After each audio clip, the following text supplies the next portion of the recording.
région en région, au gré des renseignements que je glane de ci, de là, au sujet des magiciens, des histoires d'antan. Mal de jadis, mal à malice, mal magique, mal fabrique, gel. Après une journée de labeur, je venais rêver près de la Clairefontaine à celle qui serait ma princesse.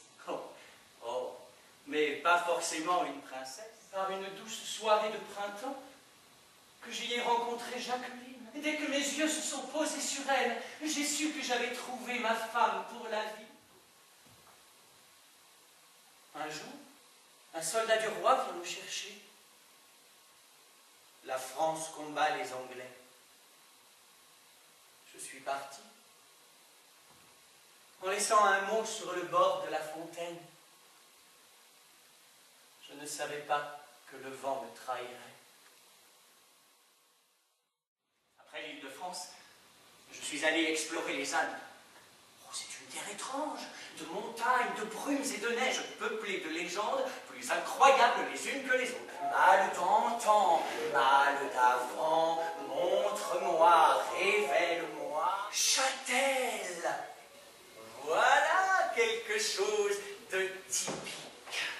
Dans les Alpes, ma terre natale, oh, il y a plein de fantômes. Le diablou. Certains le disent magicien.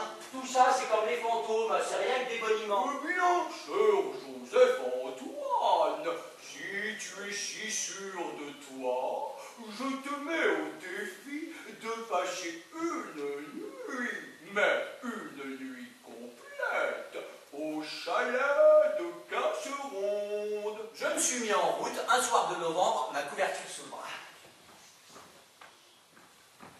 En été, le chalet de Casseronde est un refuge de bergers pauvres-niers. Il y a des bottes de paille qui font, ma foi, des couchettes bien confortables. Et si elles le sont pour les bergers, elles le sont pour moi. Que j'entende ou non des bruits, qu'il vente ou qu'il pleuve jusque sur mon lit, je ne bougerai pas plus qu'une statue. Je gagnerai mon pari, quel qu'en soit le prix.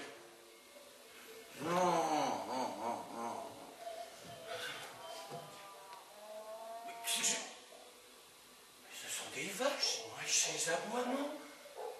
Mais c'est le chien du berger qui ramène une bête égarée, mais c'est tout bonnement impossible, ça ne se passe ainsi que l'été. Nous sommes en automne, presque en hiver. Et si leur présence est impossible et que mes sens les perçoivent tout de même, alors c'est qu'il ne peut s'agir que des bergers du diable. À Paris, entre deux trains, on m'a vanté une histoire incroyable qui se serait produite à l'époque de Charles V. Montre-moi, révèle-moi les mystères de la capitale. Je me présente, chevalier des Essarts. Me voilà servi.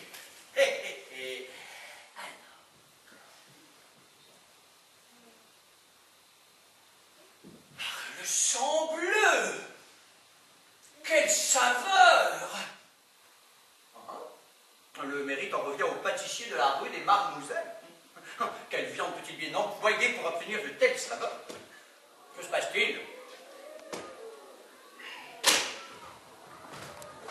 Le ruisseau se teinterait de rouge régulièrement depuis quelques mois.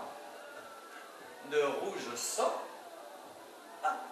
Et l'on parle aussi d'étrangers qui disparaîtraient mystérieusement. Allons, les imaginations sont fertiles à Paris. Oh, il en faut peu pour qu'on invente là-dessus quelque histoire de meurtre sordide et d'assassin cruel.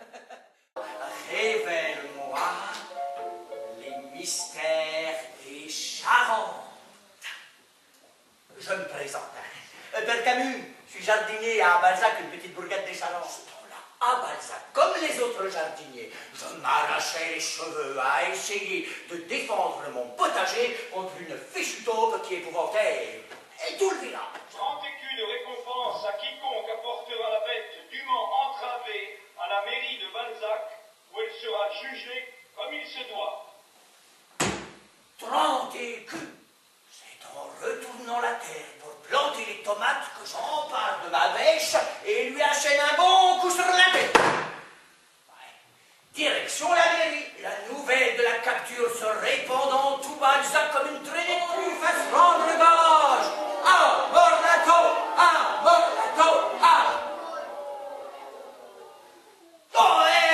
écus, c'est 30 écus.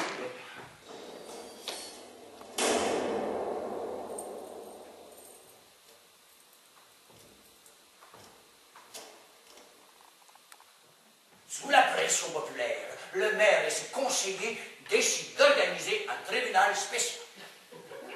On sait que la taupe est coupable. D'ailleurs, lorsqu'on lui demande si c'est bien elle qui a commis tous ces crimes, elle ne dit mot. Donc, elle consent. Et leur souhaitons un excellent voyage. Il ne faudrait pas que je le loupe, ce sera un comble après l'avoir attendu aussi longtemps. Et attendez-moi, hein, attendez-moi. Y a-t-il quelqu'un pour mon bagage? Un porteur.